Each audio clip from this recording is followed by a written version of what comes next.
The alien survey ship Star Seeker dropped out of faster-than-light travel at the edges of the Sol system. Its crew of small, gray-skinned beings had visited thousands of worlds before, but Earth was different from the very beginning. Unusual energy readings from the third planet, reported First Officer Reed, his large eyes blinking at the data streams floating across his screen. They're using artificial gravity technology we've never seen before. Captain Gray nodded, his antenna twitching with interest. Their ship was considered large by Galactic Council standards, stretching nearly 300 feet in length. As they approached Earth's orbit, however, they began to spot human vessels that made theirs look tiny in comparison. "That can't be right," muttered Science Officer White, adjusting his instruments. "These ships are built for crews at least 3 times our size." The truth became clear as they received their first video transmission from Earth. The massive human on the screen sat in what looked like a command center, wearing a crisp military uniform. He was Captain Smith of the Earth Defense Force, and he stood at least 15 feet tall. The alien crew stared in shocked silence. They had expected to find normal-sized beings, perhaps 5 to 6 feet in height like most intelligent species. Instead, they faced a human who could probably pick up their entire landing shuttle with one hand. "Welcome to Earth," Smith's deep voice boomed through the speakers. "We've been expecting first contact for some time. Would you like to dock at our orbital station for proper introductions?" The alien captain found his voice. "Thank you, but, if I may ask, has your species always been of this size?"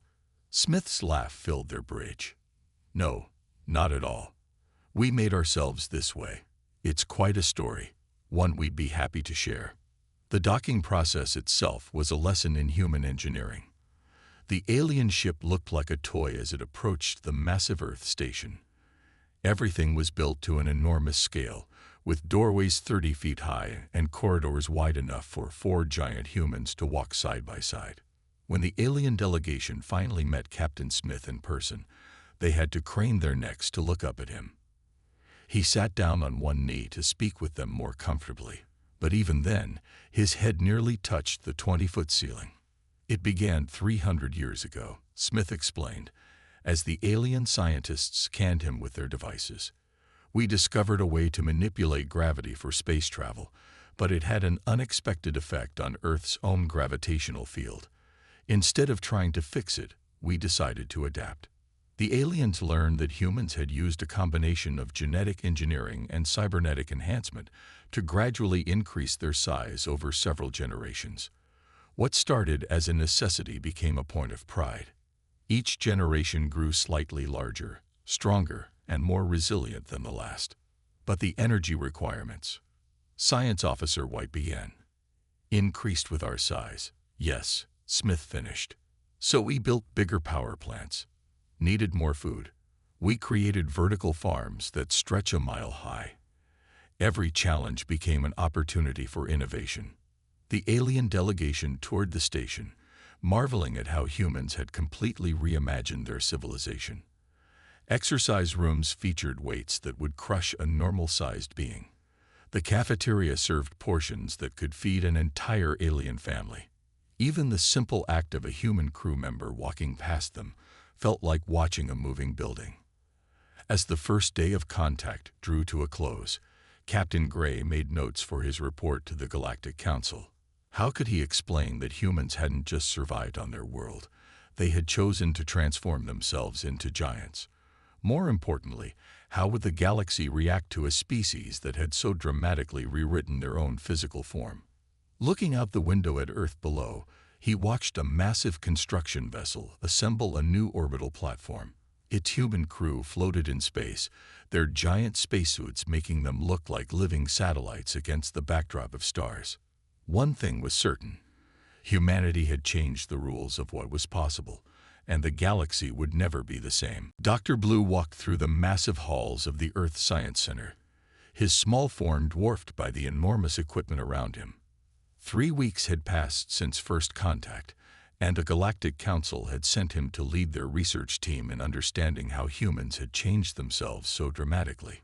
The process began in our cells, explained Dr. Stone, the human scientist assigned to work with him. She sat cross-legged on the floor to better communicate with the 4-foot-tall alien.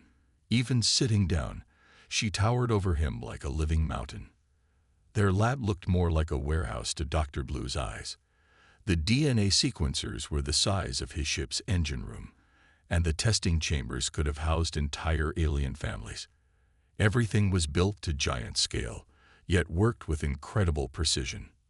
"What puzzles me," Dr. Blue said, looking up at his human colleague, "is why your people continued growing even after solving the gravity problem. The records show you went far beyond what was needed for survival." Dr. Stone smiled, her massive face showing genuine warmth. "Let me show you something interesting." She stood up, her movement creating a small breeze, and walked to a massive computer terminal. With fingers the size of Dr. Blue's arm, she pulled up historical videos. The screen showed humans from different time periods, each generation slightly larger than the last. But it wasn't just their size that changed.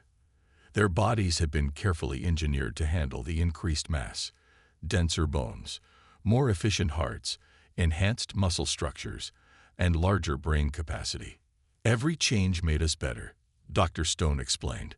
"Stronger bones led to better calcium processing. Improved hearts gave us more endurance. Larger brains increased our problem-solving abilities. Size wasn't the goal. Improvement was." Dr. Blue's research team spent days studying human medical facilities. They watched in amazement as human doctors performed surgery with tools that looked like construction equipment to alien eyes, yet moved with incredible precision.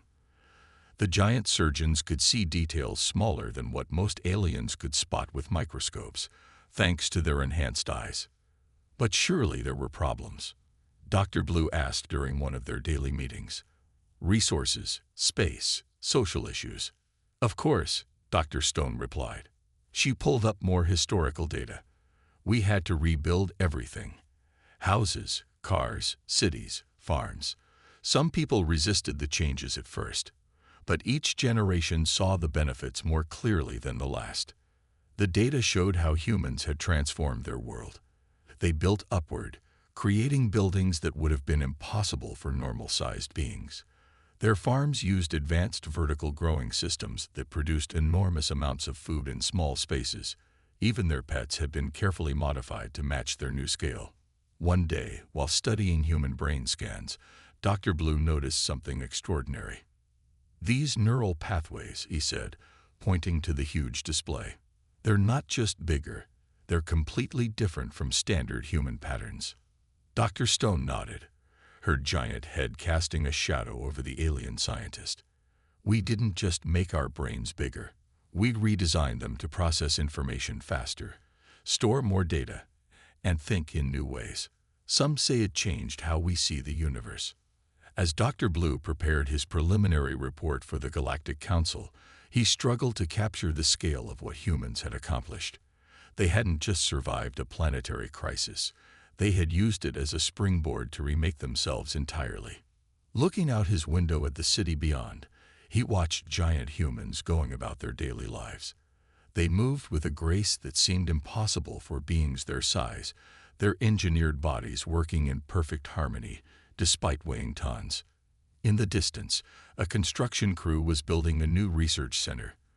The workers lifted steel beams that would have required heavy machinery on any other world, their massive hands guided by enhanced minds that could calculate stress factors and angles instantly. Dr. Blue added a final note to his report. "Humanity's greatest achievement may not be becoming giants, but rather proving that a species can guide its own evolution without losing its essential nature." The alien delegation faced their first major challenge when they visited New York City. Their transport vehicle, designed for human scale, made them feel like children in an adult's car.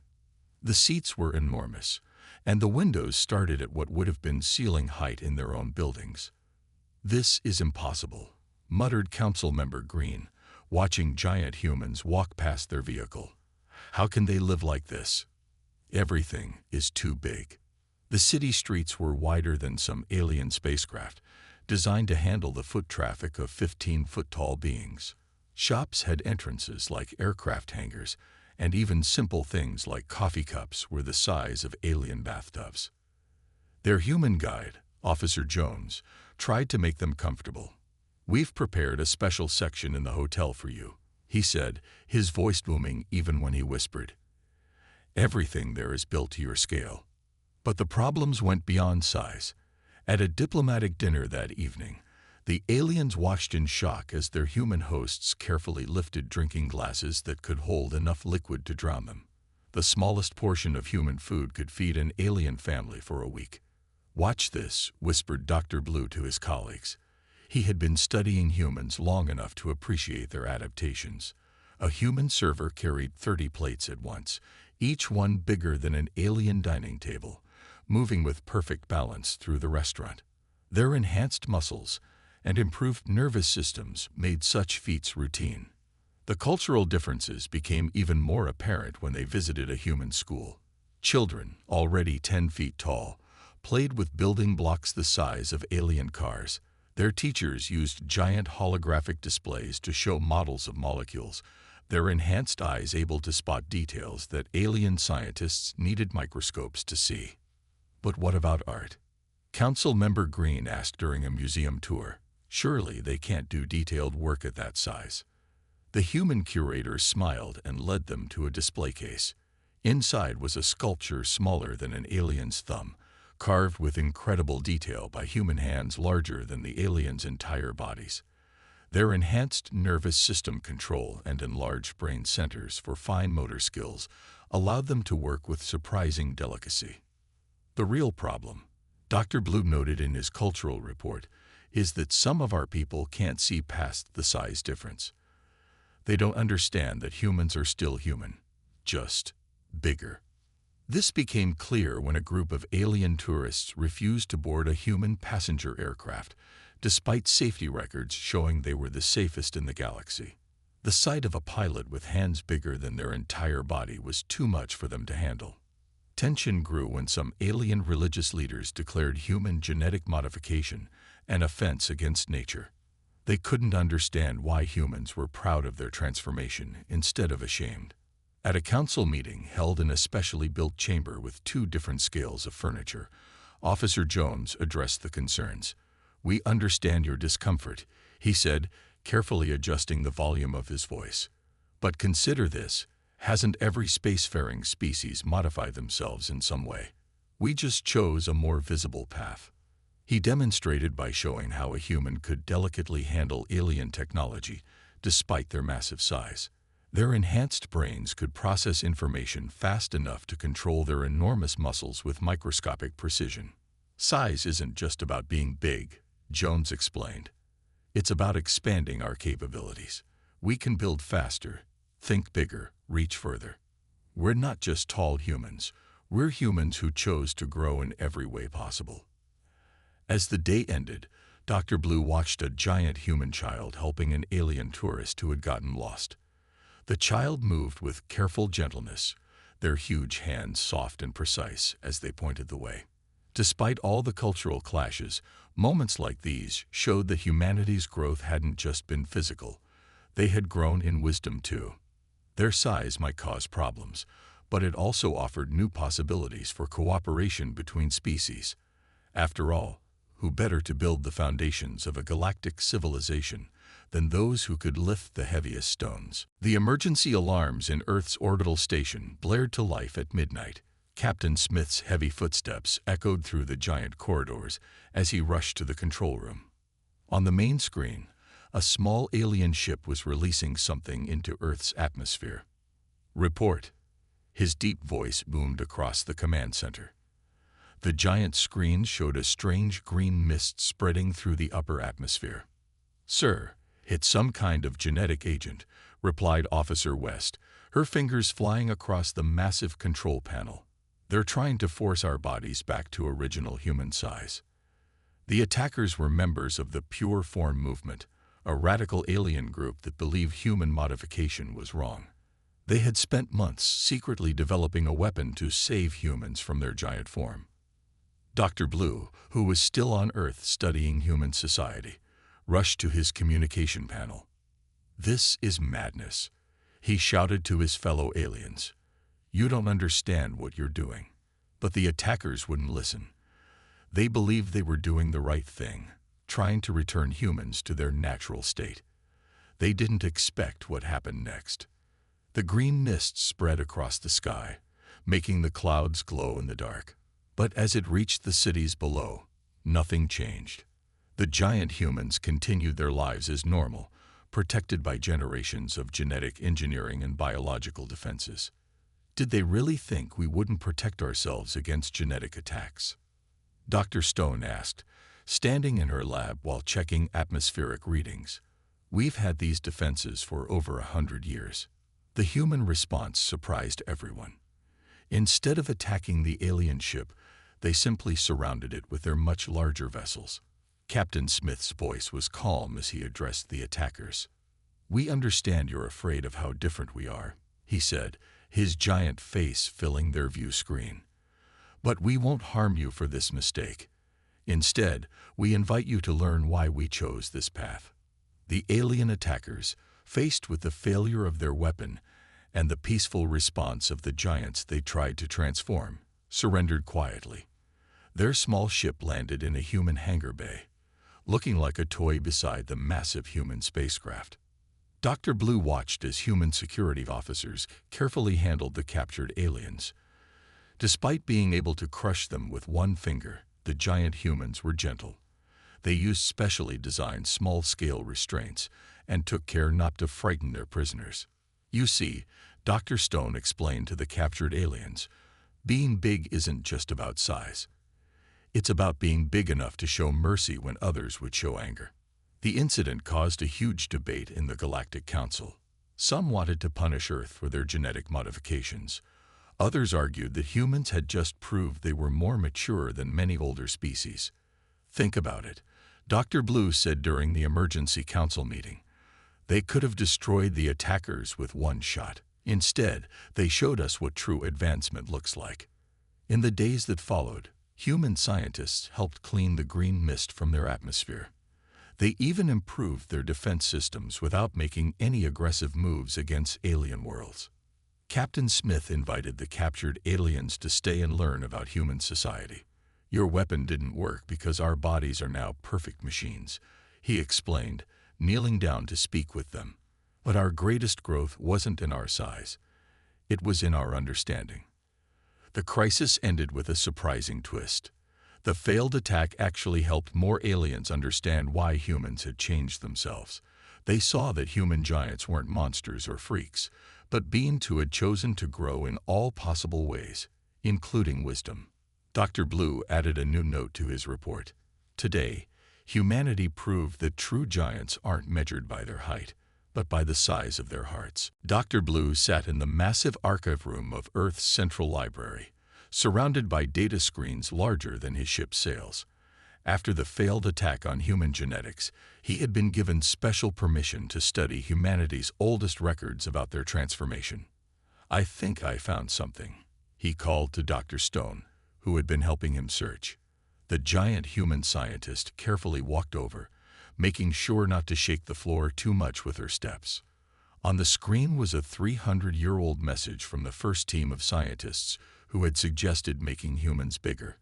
But it wasn't just about surviving stronger gravity. There was something else, something that made Dr. Blue's antenna stand straight up in shock. "We detected them centuries ago," Dr. Stone said quietly, though her whisper still rumbled like distant thunder. "Strange signals from deep space, signs of hostile creatures that would one day find us." The old records showed detailed plans. Humanity hadn't just changed themselves because they could. They had done it because they knew they needed to be ready. The increased gravity was just an excuse, a way to convince people to accept the first steps of transformation. "Your people knew?" Dr. Blue asked, looking up at his giant friend. "You knew there were dangers out there?" Dr. Stone nodded, her massive head moving slowly. "Our scientists calculated that Earth would eventually meet alien life. Some would be friendly, like you. Others wouldn't be. We needed to be ready." The records revealed more surprises. The human body design wasn't random. Every change had been carefully planned, not just for survival, but for future challenges. Their enhanced eyes could spot incoming spacecraft at incredible distances. Their reinforced bones could survive extreme forces. Their enlarged brains could process combat information at amazing speeds. But why didn't you tell the Galactic Council this when we first met? Dr. Blue wondered, scrolling through more files with his small hands. Captain Smith, who had just entered the archive room, answered in his deep voice. Would you have believed us? That we changed our entire species because of a possible future threat? The captain had to crouch down in the room, his giant form barely fitting under the 30-foot ceiling. Besides, he continued, we didn't want to seem threatening. We wanted peaceful first contact. Dr. Blue studied the historical videos showing the gradual change of human society. Each generation grew larger, but also smarter and more capable. They built huge ships that could serve as both exploration vessels and battleships if needed. Your cities, Dr. Blue said suddenly, understanding dawning on his face. They're not just living spaces. They're fortresses. Dr. Stone smiled. Look at our buildings, strong enough to survive any attack.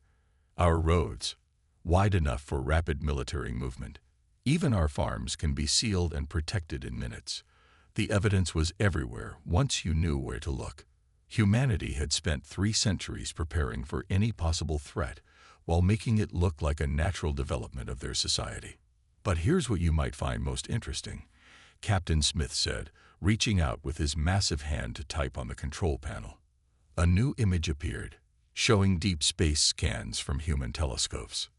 Dr. Blue's eyes widened. The scans showed movement patterns of unknown ships, far beyond the edges of known space. Ships that were clearly not from any Galactic Council race.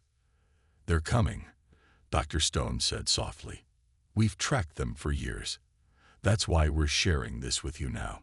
The Galactic Council needs to know, needs to prepare. Dr. Blue looked up at his giant friends, seeing them in a new light. They weren't just changed humans anymore. They were guardians who had given up their original form to protect not just Earth, but potentially the entire galaxy. We didn't choose to be giants because we wanted to be bigger, Captain Smith explained. We chose it because someone needed to be strong enough to face what's coming. The warning came at dawn. Strange ships appeared at the edge of Galactic Council space, moving fast toward populated worlds. They weren't responding to any communications and their weapons were ready to fire. They're here, Captain Smith announced to the emergency council meeting. His giant form stood at the center of the specially built chamber, surrounded by representatives from 100 alien worlds. Just as we predicted. The alien council members argued about what to do, their voices growing panicked as reports came in about the approaching fleet. That's when humanity showed why they had spent 3 centuries preparing. Earth Defense Force is ready, Captain Smith said calmly. We request permission to protect Council space. The Council barely had time to agree before human ships appeared near the invasion fleet. The alien Council members gasped at what they saw on their screens. Human warships dwarfed even their largest vessels, just as human bodies dwarfed alien forms. Dr. Blue watched from the Council chamber as the first battle began. The invading ships fired weapons that would have destroyed normal vessels. But the human ships, built to match their giant crews, barely showed a scratch. Look at their movement, one council member exclaimed. The human ships moved with incredible speed despite their huge size. Their giant crews, with enhanced brains and nervous systems, could react faster than any normal-sized pilot. The invasion fleet tried to board a human ship. They weren't ready for what they found inside. The corridors were large enough to drive tanks through, and they were defended by 15-foot-tall armored soldiers. Send us the video feed, Captain Smith ordered. The council chamber screens showed the boarding action. The invaders, who were the same size as the council aliens, found themselves facing human defenders 3 times their height. A single human soldier could hold an entire corridor. Their giant hands could grab several attackers at once, their enhanced strength letting them control the intruders without even needing weapons. The invaders' weapons, designed to fight normal-sized beings, barely hurt the massive humans. "Now you understand," Dr. Stone said to the amazed council. "This is why we made ourselves bigger, stronger, faster. We knew this day would come." The battle lasted less than an hour. The invasion fleet, faced with ships and crews far larger and stronger than anything they had planned for, began to retreat. They had expected to find normal-sized beings they could easily defeat. Instead, they found giants who had spent centuries preparing for this exact moment. "Should we pursue them?" Admiral West asked over the command channel, her giant battleship turning gracefully in space. "No," Captain Smith replied, showing again that humanity's growth wasn't just physical. "Let them go. Let them tell others what they found here. Sometimes the best victory is the one that prevents future battles." The council chamber erupted in cheers and congratulations. The same aliens who had once feared human giants were now celebrating them as saviors. Even Council Member Green, who had strongly opposed human modification, stood to applaud. 3 centuries ago, Captain Smith told the council, "We chose to make ourselves giants because we knew the galaxy would need guardians. Today, we proved that choice was right." Dr. Blue finished his report about the battle with shaking hands. He had finally understood the full truth. Humans hadn't just changed themselves for their own protection. They had done it to protect others too. The images from the battle would spread across the galaxy. Giant human ships protecting smaller alien worlds. Massive human soldiers gently subduing invaders without killing them. A species that had made itself powerful enough to defend others. "Maybe," Dr. Stone suggested as they watched the invasion fleet disappear into deep space, "this is why we had to become giants. Not just to be bigger, but to be big enough to protect those who can't protect themselves." 1 year after the invasion attempt, the Galactic Council gathered for a historic meeting. The massive chamber now had a permanent section built for human giants, showing how much things had changed. Captain Smith stood before the council, his giant form no longer causing fear among the alien representatives.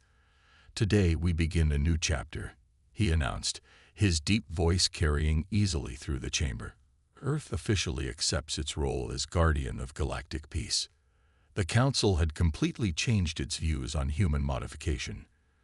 Dr. Blue presented his final report, which had taken months to complete.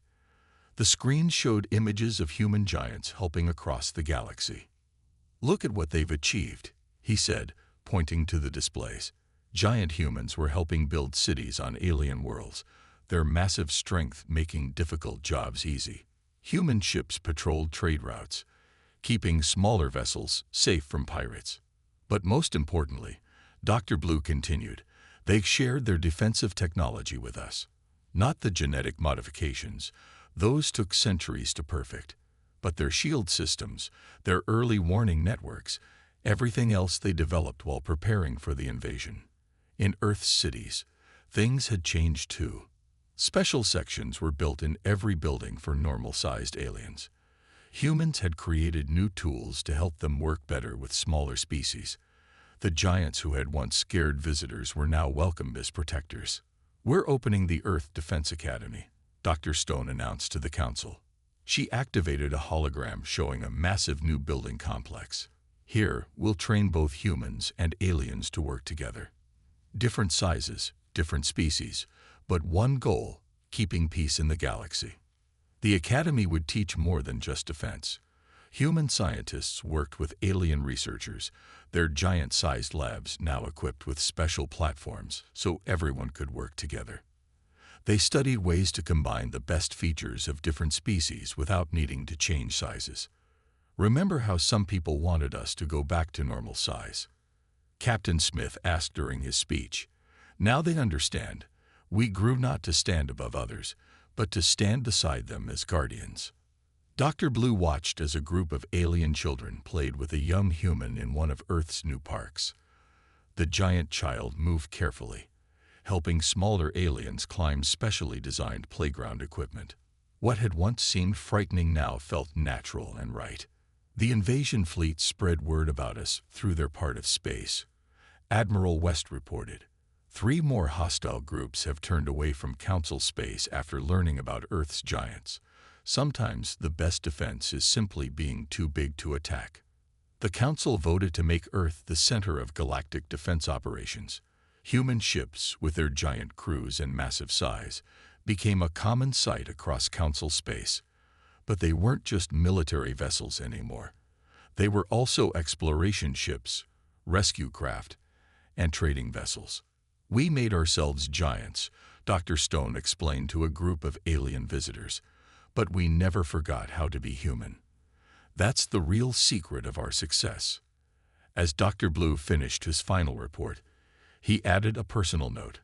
"When I first met humans, I thought they had changed too much, grown too different. Now I understand that sometimes the biggest changes lead to the best outcomes. They became giants not because they had to, but because they chose to be ready to help others." The story of Earth's giants spread through the galaxy, but it wasn't told as a story of fearsome creatures anymore.